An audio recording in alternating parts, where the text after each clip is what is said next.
Cheerio. I'm gonna go to Zeke's just to see if we can talk to him. What the? Gosh dang, the sun in my room. Sneeze lady, what's going on? That gumbo stand outside? What do you think? Is it pretty authentic? Outstanding! Just watch the hot sauce. Whatever's in it gives my stomach instant fits. In all your journeys through the wonderful world of junk, have you ever come across one of those legendary crystal skulls? What makes you ask that? You have so many other oddities in here, I was just wondering. No. I know the legend, of course. Okay. And I sure wouldn't mind getting my hands on one of those babies. I mean, I could sell it for a fortune. But no such luck. Funny. I've been thinking about those skulls lately. A lot. Really? Huh. Hey, maybe we got some kind of psychic Please thing going no, here. Quick, don't think do of it. a number between 1 and 10 and I'll try to guess it. You thinking of a number? Okay, 4. 9. Darn. Guess it was just a coincidence. Guess so. You're weird, Bess. Maybe I'll have another look around in here. You got a question, just holler. Alrighty, dighty then. Let's go back and then talk to. Actually, let's go to this. And Can I help you? A bowl of gumbo, please. Knock yourself out. okay, so we need to wait until Nancy says we need to. Hot, but yummy. I'm gonna do it again. That fire breath. Eat up. Yum yum yum. Yum yum yum. Talk about spicy. I do have Eat up. a spicy gumbo soup can that I have in the kitchen. I think I'm gonna have that after That I was hot. do one last. Aw, no fire breath? Bummer. Alright, let's talk to Gilbert. Why, hello, young lady. How kind of you to grace an old man with your lovely presence. Are you Dr. Gilbert Buford? I'm delighted to report that I am indeed. Do you mind if I join you? Of course not. A little lively discourse would brighten this gloomy evening considerably. This here is my favorite spot in the whole city.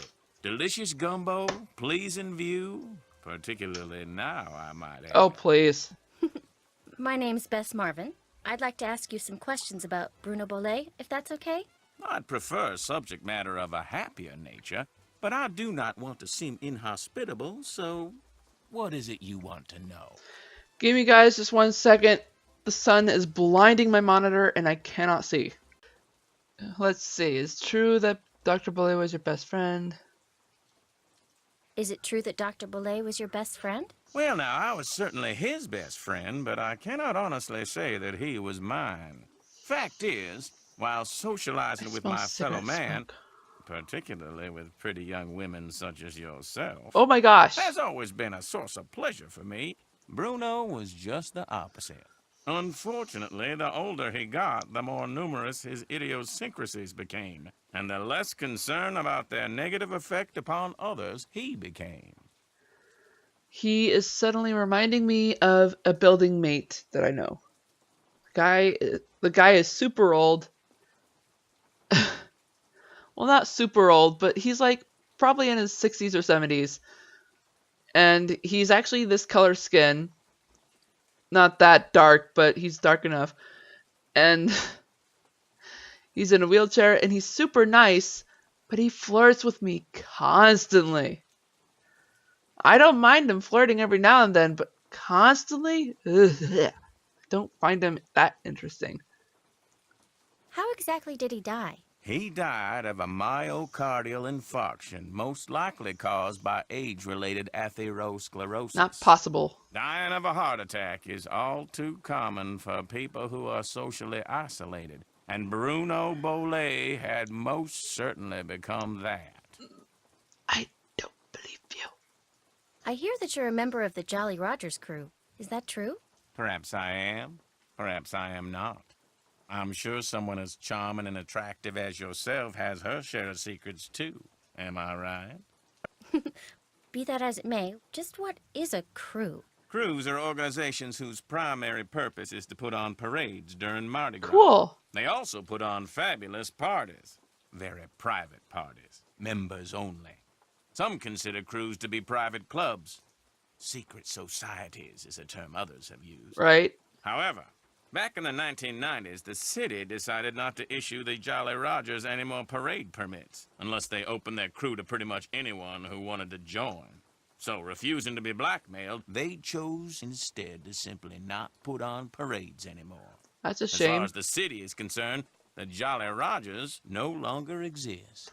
But they still do, don't they? Because Bruno Bollet was a Jolly Roger member. Are you saying the Jolly Rogers do still exist? Perhaps. Perhaps not. Alright, can you be any more suspicious? Did Dr. Bollet ever say anything to you about owning a crystal skull? Why, yes. Yes, he did. In fact, he showed it to me once. Said it had magical powers. Said owning it was going to allow him to live forever. I thought it was utter nonsense and told him so. Well, he didn't appreciate that at all. I bet. Refused to talk to me for a full 2 weeks. Why 2 weeks? What'd the skull look like? It was quite beautiful, actually. Life-size, perfect in form and clarity. Wow. Like a diamond almost. Tell me, Miss Bess, what do you know about that crystal skull? This friend of mine, who is also a friend of Henry Bollet, you know, Dr. Bollet's great-nephew. Anyway, while she was visiting Henry, she saw this book in Bruno's library about the legendary crystal skulls and was kind of intrigued and thought that since Henry said that you were pretty much Bruno's only friend, maybe Bruno had said something to you about it, and as it turns out, he had. That's all I know. I see. Well, much as I'd like to believe that skull holds the key to immortality, I'm afraid Bruno's passing proves it's worthless. Although it would make an attractive paperweight, as I recall. Tell your friend not to give it another thought. I want to punch you so hard. Where was Dr. Bollet when he had his MI? In the foyer of his house, just inside the front door.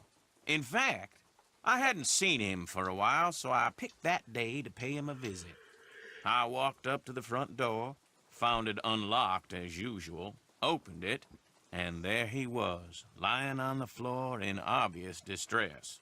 The next thing I know, his housekeeper came running in and started shrieking and carrying on, until finally I sent her out of the room so she could summon an ambulance, and I could once again hear myself think. Well, let's see. Then I knelt down and saw that he wasn't breathing. So I pulled him away from the doorway so I'd have more room to work on him, and began chest compressions. I continued until the medics arrived, but nothing they did made a difference either. I'd imagine so, considering. Was Dr. Bollet unconscious the whole time? Yes, he was. Can you remember anything that might indicate what he was doing by the front door? I mean, had he just come in from a walk? Was he wearing a hat?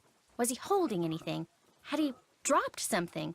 An umbrella? Sunglasses? Wait a minute.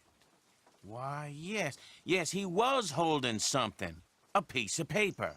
And on the floor next to him was an envelope. He must have collapsed while reading a letter. Do you know what happened to it? Now, I know the letter was no longer in Bruno's hand when the paramedics arrived, so perhaps he released the letter when I moved him. And yet, I do not recall seeing it on the floor when they wheeled him out the door. Interesting. Iggy. What's Icky? Iggy. Oh. Iggy is an iguana Bruno befriended, then turned loose in his home. It soon developed the annoying habit of stealing paper and stockpiling it in the vent system. Oh, good grief. Did you see Iggy while you were tending to Bruno that day? No, but then I rarely ever saw Iggy. Moreover, it would not have been the first time a missing document ended up in Iggy's possession. Renee would periodically call me saying the lizard had absconded with one of Bruno's prescriptions and would I please write her up a replacement. In any case, Bruno once told me he was training Iggy. Said he taught Iggy to retrieve the things it had stolen. Interesting. Oh, is that what that little vanity thing of costumes was for. Do you think it's possible that Renee caused Dr. Bolet's death by, say, hoarding the pills from those missing prescriptions and giving them to him all at once? No. Had he died of an overdose of the medications I had prescribed, the manner of his death would have been quite different. But he died of a heart attack. Of that, I am certain. However, I know for a fact that Renee is deeply involved in the practice of hoodoo.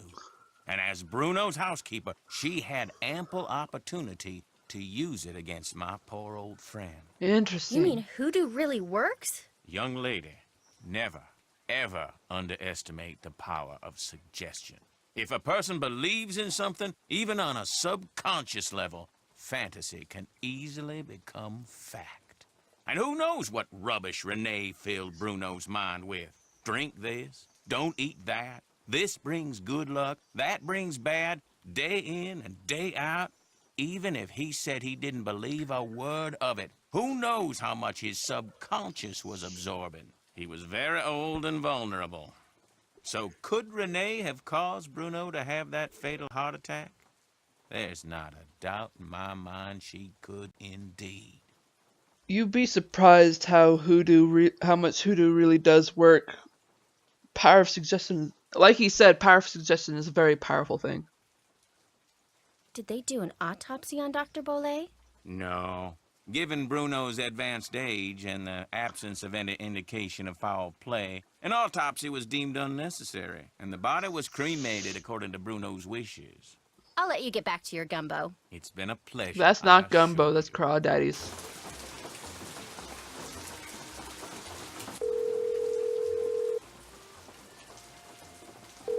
Come on, Nancy, pick up. Hello? Bess here. Oops. Looks like Dr. Buford decided he's had enough gumbo. He's not at Granny Pumpkin's anymore? Nope. But here's what else I've learned since I talked to you last. And that's all she wrote. Excellent. Thanks for the report.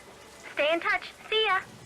And we're gonna have to call Bess again because we need to look at that photo of Bruno's dog. Hello? Hi, Bess. How you doing? Great. I just took a nice, luxurious bubble bath and I'm ready to boogie. When are you coming back here? That's still kind of hard to say, but listen. Remember that old photo of a boy and his dog you said you saw in that box of stuff Henry sold to Lamont? Yeah? Did it look like it was maybe taken in the 1920s? That's exactly what it looked like. Why? Because I need to find out the name of Bruno Bolet's dog. And if that boy was Bruno, then that was probably his dog. Was there any writing on the picture? Yeah, as a matter of fact, I think it said Bruno. That's all it said? Just Bruno? No, it said Bruno but whatever came after and was hidden by the frame. Huh. I really need to know the name of that dog. Oh, no. No, you don't. No more snooping. Come on, just one more Yes, time. just get into that box again and see if the dog's name is on that picture. That's all I want you to do. How? I can't just go waltzing into Lamont's back room. Yes, you can. And he's for sure as heck not gonna fall for that sneeze contraption again. There must be some other way you can distract him. Please, Bess. I can't tell you how important this is. You gotta do this for me. Please? Absolutely, unequivocally, for the last time, No. no. Ah, who am I kidding? We're not gonna have any fun here until you solve this mystery, and since you can't do that until I do this... Okay. Okay, I'll sneak into the back room and take another look at that photo. I mean, I will if I don't screw up. Think positive, Bess. You're gonna do fine. You bet I am. In fact, I'm not going to call you again until I have seen that picture. I'm going in. You go, girl.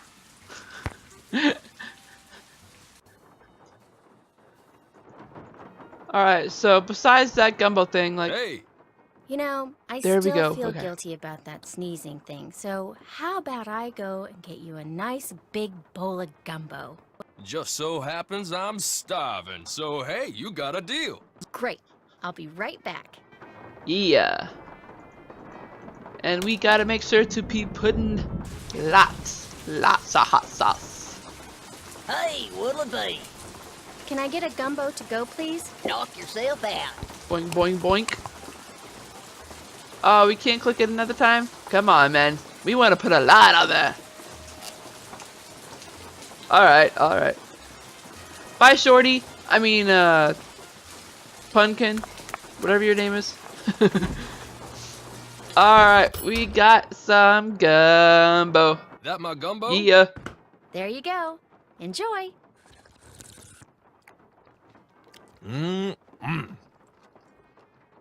Uh-oh. Oh, you're gonna have to excuse me. What the? What kind of... We don't get to see what he's sitting on? Dude, that guy is short. Alright.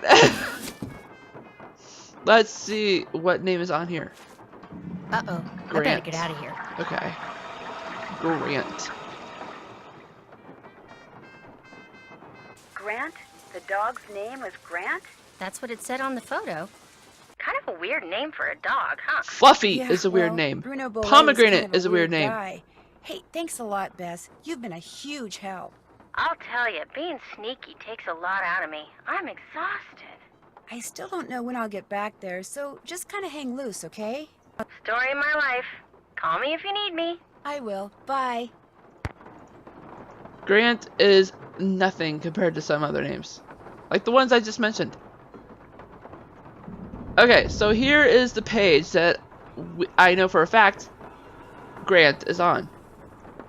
There's no Grant here, but there is a Grant right there. Derek Grant. What? Rithing Roots Memorial. Remind me where Rithing Roots Memorial is. Stop it. Okay. We go to the tree and then a left. Alright, cool. So let's hurry on down to Rithing Roots Memorial. All this recording just for one freaking puzzle. Ah! Alright, so we go forward and the left. Derek Grant, born March 17th, 1948, died December 10th, 1970. Huh. Yeah! A pirate hat? Oh, I bet it's for the costume set in Iggy's vent.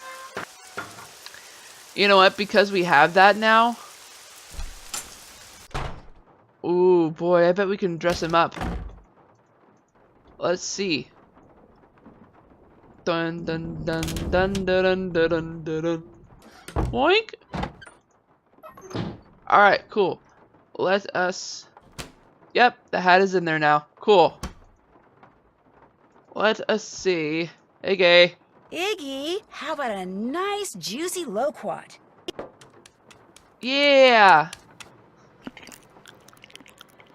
Ew, it's disgusting chewing.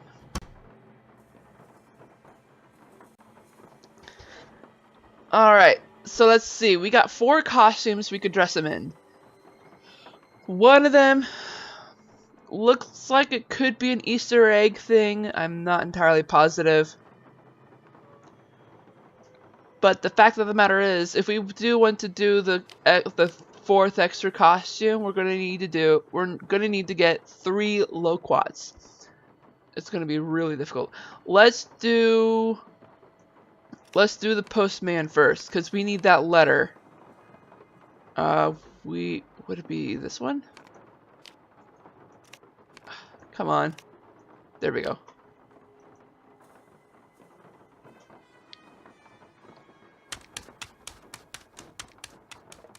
There we go. Dear Dr. Bollet, I have completed my review of the data gleaned from the tests I ran last Tuesday on the crystal line replica of the human skull which you and Miss Amand brought in. What follows is a simple answer regarding its authenticity which the 2 of you requested. My analysis showed that the skull, while made of remarkably pure crystal, was carved using modern instruments. In layman's terms, the skull is a fake. Again, thank you for allowing Milo Research and Technology to serve you. Sincerely, Chaz Milo. Uh-oh. That's what caused him to have a heart attack. Uh-oh. Well, unfortunately, that is it for today. Oh, jeez, I want to record more. But I still have to record Minecraft Story Mode. So I hope you all have a great morning, afternoon, evening, or night, wherever you are in the world. I am Sweet Rascally Rabbit saying goodbye. Stay awesome and stay on YouTube.